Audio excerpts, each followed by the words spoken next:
Hello friends, welcome back to Ammu's Mantra. 4 മണിക്ക് ചൂട് ചായയുടെ കൂടെ കഴിക്കാൻ പറ്റിയ നല്ലൊരു ഈവനിങ് സ്നാക്കാണ് ഇന്നത്തെ എൻ്റെ റെസിപ്പി. നമ്മുടെ റോഡ് സൈഡുകളിലെ തട്ടുകടകളിൽ കാണുന്ന നല്ല ചൂട് മുളക് ബജി അതേ സ്വാദോടെ വളരെ ഈസി ആയിട്ട് നമുക്ക് വീട്ടിലുണ്ടാക്കിയെടുക്കാം. നമുക്ക് നോക്കാം അതെങ്ങനെയാണ് പ്രിപ്പയർ ചെയ്യുന്നതെന്ന്.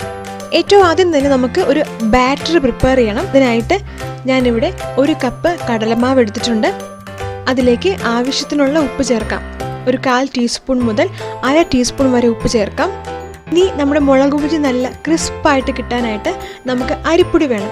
ഒരു 2 ടീസ്പൂൺ അരിപ്പൊടി ഞാനിവിടെ ചേർക്കുന്നുണ്ട്. അരിപ്പൊടിക്ക് പകരം നല്ല ദോശമാവ് ഉണ്ടെങ്കിൽ അത് ചേർത്താലും മതി. 1 ടീസ്പൂൺ ചില്ലി പൗഡർ ഞാനിവിടെ ചേർക്കുന്നുണ്ട്. അത് കാശ്മീരി ചില്ലി പൗഡറാണ് ചേർത്തിട്ടുള്ളത്.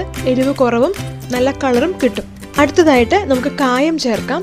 കായത്തിൻ്റെ ഫ്ലേവർ നമ്മുടെ മുളക് ബജിക്ക് വളരെ അത്യാവശ്യമാണ്. ഒരു നുള്ള് കായത്തിൻ്റെ പൊടി കൂടി പോകരുത്, കാരണം കയ്പ്പ് ഫീൽ ചെയ്യും. അടുത്തതായിട്ട് ഒരു പിഞ്ച് സോഡ പൗഡർ കൂടി ഞാൻ ചേർക്കുന്നുണ്ട്. സോഡ പൗഡർ ഇല്ലെങ്കിലും കുഴപ്പമില്ല.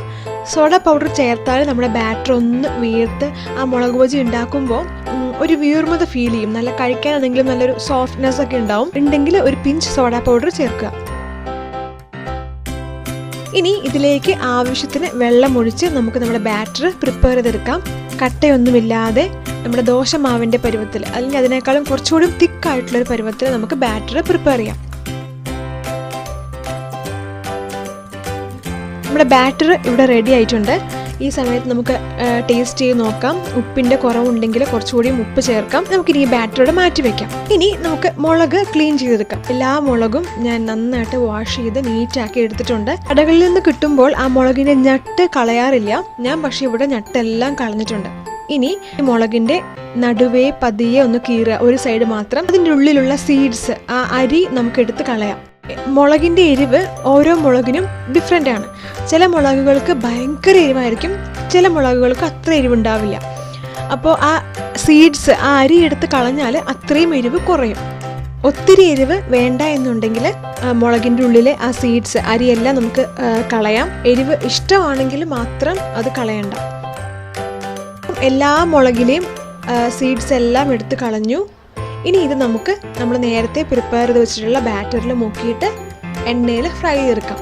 ഏത് എണ്ണ വേണമെങ്കിലും യൂസ് ചെയ്യാം. ഞാനിവിടെ വെജിറ്റബിൾ ഓയിലാണ് എടുത്തിട്ടുള്ളത്.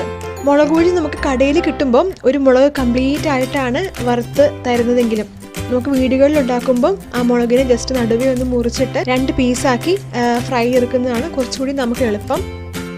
അത്രയും എണ്ണ കുറച്ച് മതി. എല്ലാ മുളകും ഇതുപോലെ ബാറ്ററിൽ മുക്കിയിട്ട് നമുക്ക് ഫ്രൈ ചെയ്തെടുക്കാം. ഹൈ ഫ്ലെയിമിൽ വെച്ച് ഫ്രൈ ചെയ്തെടുക്കരുത്, കാരണം അതിൻ്റെ ഉള്ളിലേക്കൊന്നും വെന്ത് കിട്ടില്ല. ഒരു മീഡിയം ഫ്ലെയിമിൽ വെച്ചിട്ട് ഫ്രൈ ചെയ്തെടുക്കുക. നമ്മൾ മുളകിൻ്റെ എല്ലാം നടുവേ കീറിയിട്ടുണ്ട്. അപ്പം ഒരുപാട് ബാറ്റർ ഉള്ളിലേക്ക് പോകാതെ നോക്കണം, കാരണം ഒത്തിരി ബാറ്റർ ആ മുളകിൻ്റെ ഉള്ളിലേക്ക് കയറി കഴിഞ്ഞാൽ അത് വെന്ത് വരാനായിട്ട് സമയമെടുക്കും. വെന്തിട്ടില്ലെങ്കിൽ കഴിക്കുമ്പോൾ ഒരു പച്ച ചവയ്ക്കും. 1-2 മുളക് ഒഴിച്ച് ബാക്കി എല്ലാം ഞാൻ നടുവേ മുറിച്ചിട്ടാണ് ഫ്രൈ ചെയ്തെടുത്തത്. അങ്ങനെ ഞാൻ എല്ലാ മുളക് ബജിയും പ്രിപ്പയർ ചെയ്ത് കഴിഞ്ഞു. നല്ല ചൂട് കട്ടൻ കാപ്പിയുടെയോ ചായയുടെയോ കൂടെ കഴിക്കാനായിട്ട് നല്ല പെർഫെക്റ്റ് കോമ്പിനേഷനാണ്. നല്ലൊരു സ്പൈസി റെസിപ്പിയുമായി അമ്മൂസ് മന്ത്രയിൽ ഞാൻ വീണ്ടും വരാം. Till then bye.